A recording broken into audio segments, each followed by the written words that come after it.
വെടിനിർത്തൽ ചർച്ചകൾക്കായി 10 ബന്ദികളെ വിട്ടയക്കുമെന്ന് പ്രഖ്യാപിച്ചിരിക്കുകയാണ് ഹമാസ്. ഹമാസിന്റെ പതനം കാണാതെ ഇസ്രയേൽ ഒരടി പിന്നോട്ടില്ലെന്ന് വ്യക്തമായതോടെയാണ് ഇപ്പോഴത്തെ ഈ മുട്ടുമടക്കൽ.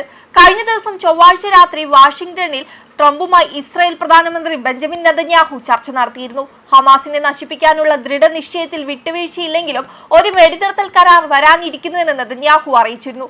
ഇതും കൂടി കേട്ടതോടെയാണ് ഇസ്രയേലിനെ അനുനയിപ്പിക്കാൻ പറ്റിയ സമയമാണെന്ന് മനസ്സിലാക്കി 10 ബന്ദികളെ വിട്ടയക്കുമെന്ന് ഹമാസ് വ്യക്തമാക്കിയിരിക്കുന്നത്.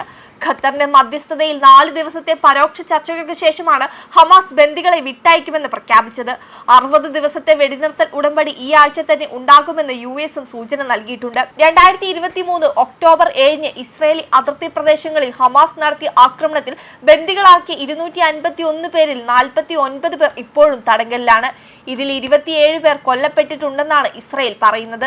ഗാസയിലേക്ക് സഹായം തടസ്സമില്ലാതെ എത്തുക, ഇസ്രയേൽ സൈന്യം പ്രദേശത്ത് നിന്ന് പിന്മാറുക, ദീർഘകാല സമാധാനത്തിനുള്ള യഥാർത്ഥ ഉറപ്പുകൾ തുടങ്ങിയവയാണ് നിലവിലെ വെടിനിർത്തൽ ചർച്ചകൾക്ക് പ്രധാനമായും തടസ്സമായി നിൽക്കുന്നതെന്നാണ് ഹമാസ് വ്യക്തമാക്കിയത്.